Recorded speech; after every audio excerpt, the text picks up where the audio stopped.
안녕하세요. 정재엽입니다. 6월 평가원 시험을 보고 아이들에게는 좀 과제가 늘어난 느낌입니다. 평가원 시험이 예상보다 훨씬 더 까다롭게 나왔고요. 그리고 그 까다롭게 나왔다는 것이 이제 약간 기조의 변화가 좀 있습니다. 그거에 대해서 한번 살펴보고요. 우리가 남은 시간 동안 무엇을 해결해 나가야 할지 100점을 위해서 거기에 초점을 맞춰서 설명을 드릴 겁니다. 앞으로 저의 수업이 어떻게 진행이 될 것인가에 대한 그 근본적인 방향성을 공유를 드릴 테니까요.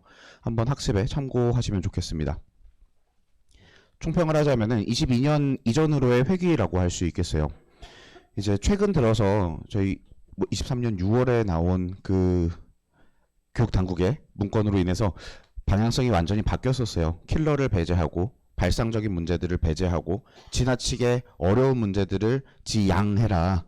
이렇게 가면서 평가원은 굉장히 이제 딜레마에 빠져버렸는데요. 어려운 문제를 안 내면서도 변별을 해내야 되는 이상한 상황에 이제 마주하게 되었죠. 그래서 뭐 나름의 여러 가지 시도들이 있었고 그 시도들이 잘 먹혔습니다만 결론적으로 이게 뭐 킬러가 배제된 게 맞냐 뭐 이런 뭐 비판점도 있었죠.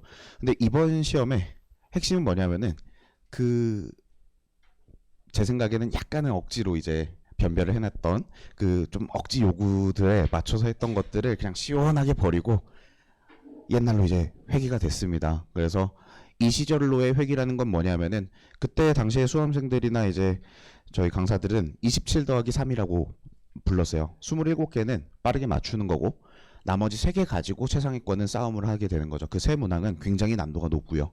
그래서 그 시절로의 회귀라고 볼 수 있을 것 같아요.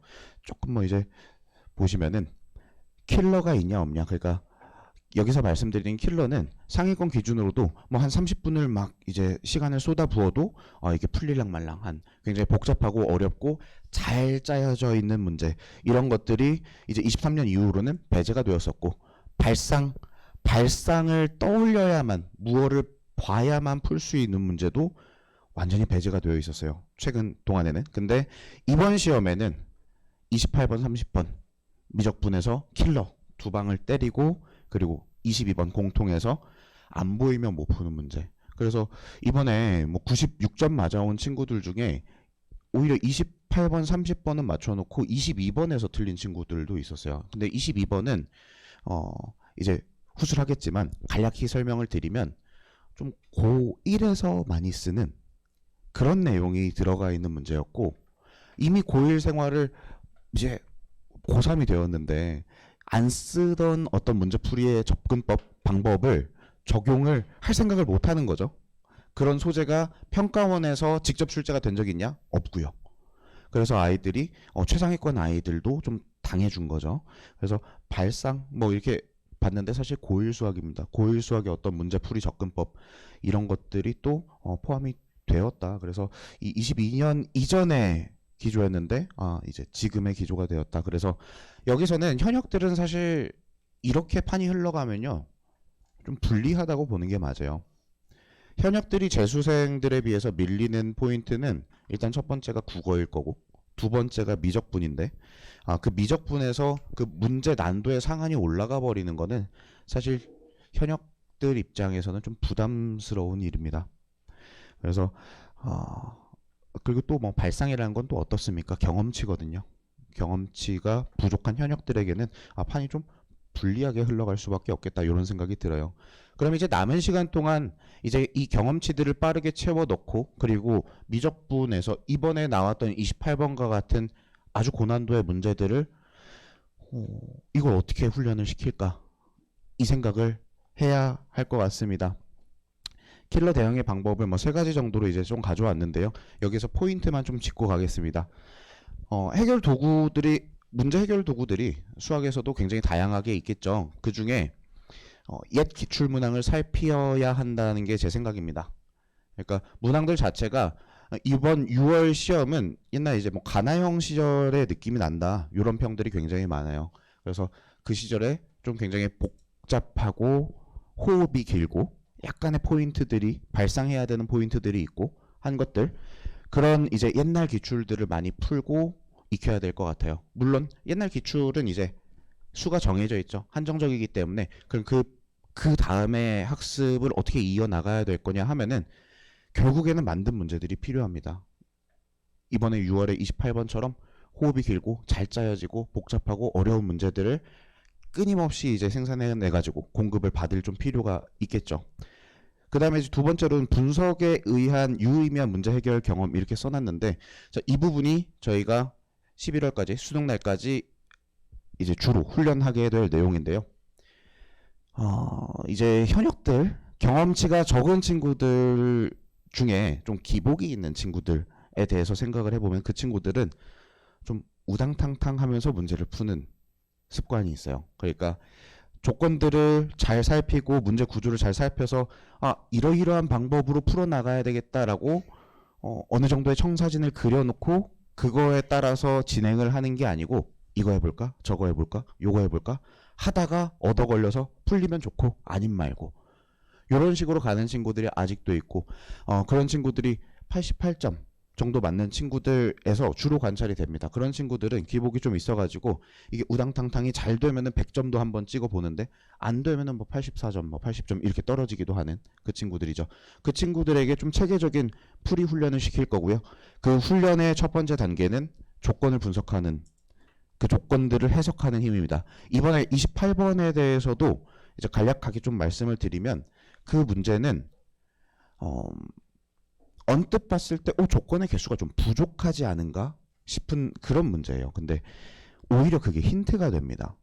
이게 우리 아이들이 마주하게 될 수학 문제는 사실 그건 수학이 아니거든요. 학문으로서의 수학이랑은 좀 다른 얘기고 걔는 수학을 소재로 하는 퀴즈고 그 퀴즈에서의 절대적인 룰은 뭐냐면은 정보의 개수를 정확하게 필요한 만큼 준다는 겁니다.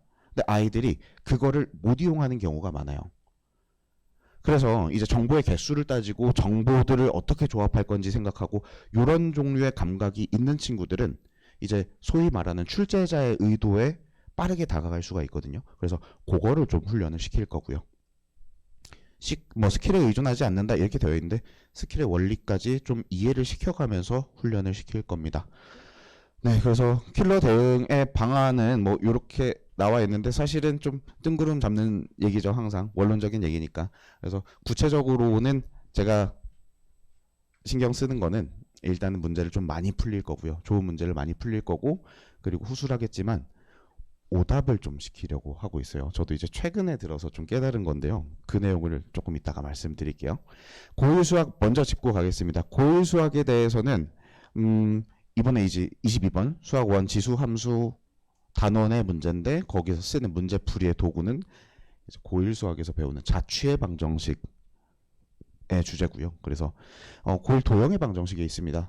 사실 그 자취의 방정식은 저는 이제 뭐 수학을 고1, 2, 3 수학을 다 하고 있으니까 그 문제를 푸는데 1분도 걸리지 않았거든요. 근데 저희 반에 굉장히 잘하는 친구 한 놈이 이제 그거 하나 틀려온 녀석이 그 얘기 하더라고요. 이거를 40분 동안 풀었대요. 나머지를 60분 내에 다 끝내버리고 그 22번을 40분 동안 붙들고 있었대요. 근데 결국에는 못 풀고 그냥 와버렸는데 이 보이면은 그냥 1분 만에 풀 수 있는 문제였어요. 그래서 그러면은 이 뭐 좀 딜레마죠. 이게 고1 도형의 방정식이 나왔다고? 그럼 고1 수학을 다시 해야 되나? 그 말이 안 되잖아요. 그래서 그러면은 이런 것들은 어떻게 훈련을 시켜야 하는가 하면은 결국에는 이 고1 수학에 쓰였던 문제들, 그 문제 해법들, 풀이 방법들, 접근법들. 근데 최근에 평가원이 고3용 모의고사에 섞진 않았던 그런 포인트들을 저희 연구소에서는 계속 발굴을 해가지고 그 문제들을 지금 생산을 하고 있어요. 그래서 고1 수학을 다시 공부한다가 아니고 고1 수학에서 썼던 논법 중에 뭐가 이제 고3 수학에 다시 채택이 될 수 있는가에 대해서 계속 훈련을 시켜야 된다는 입장이에요. 사실 저는 이 얘기를 뭐 첫째가 있으신 분이 계실지 모르겠는데 제가 한 4년 전부터 계속 얘기하고 있거든요.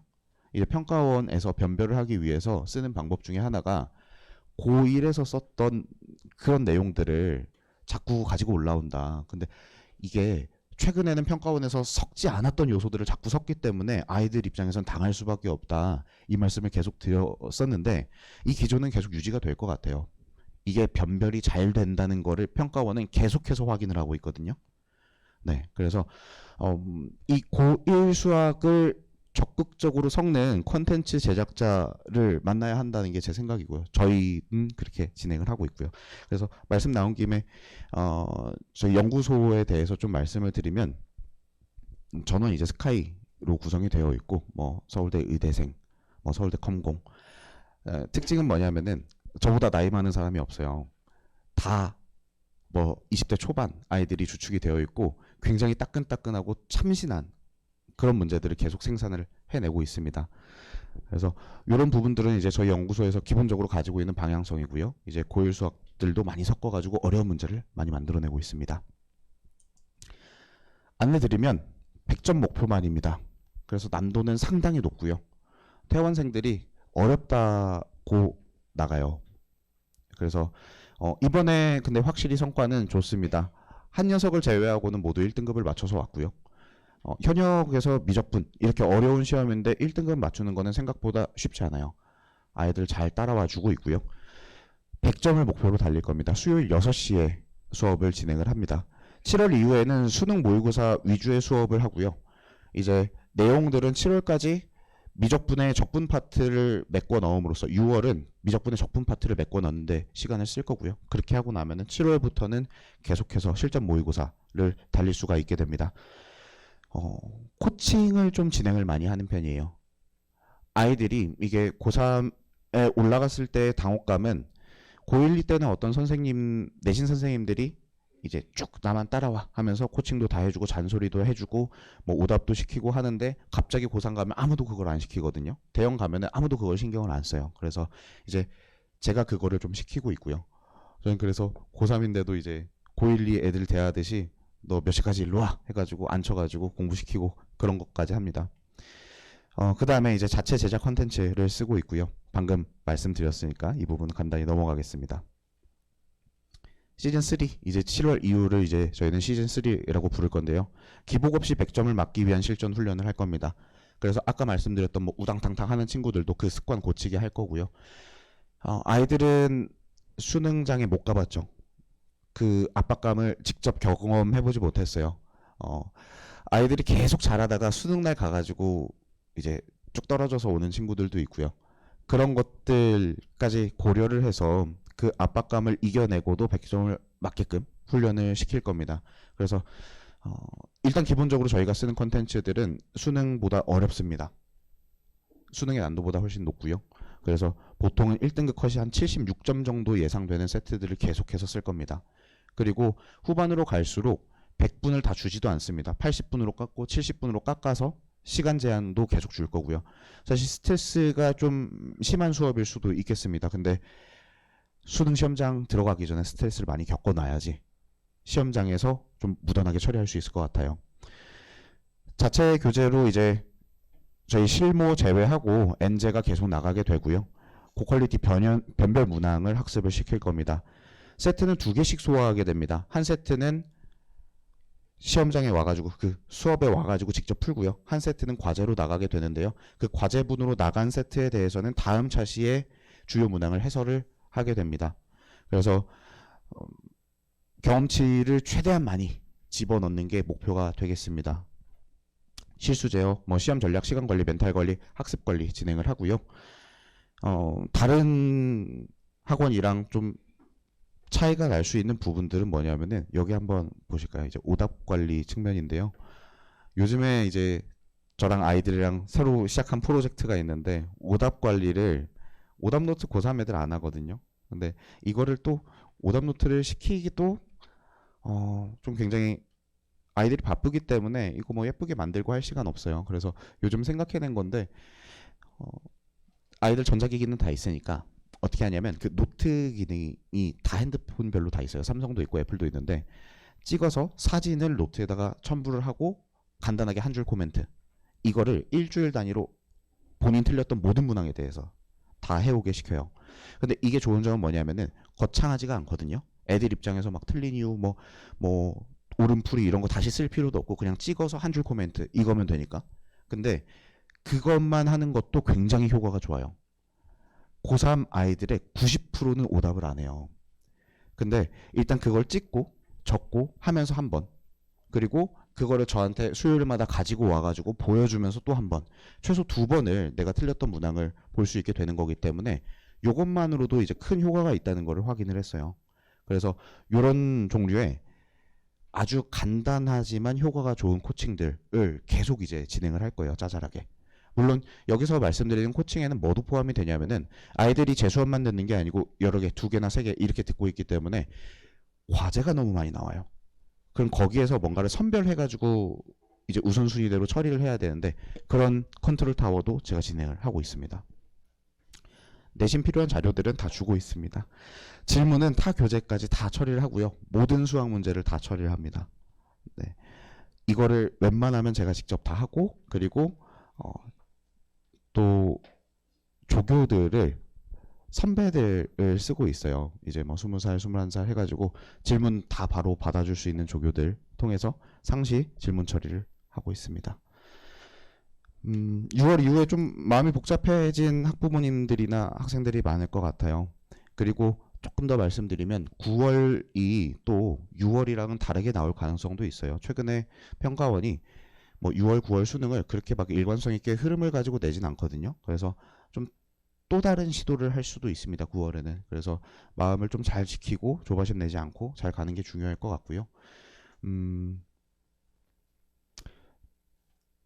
사실 2학년 아이들한테는 미적분이 이렇게 나와버려서 확통으로 도망가는 것도 방법이다 이 얘기를 했어요.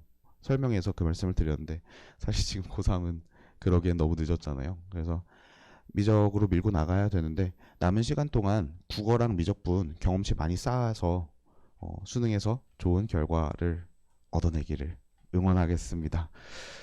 네, 혹시 뭐 질문하실 거 있으면은 한두 분 정도만 받고 내려가 보겠습니다.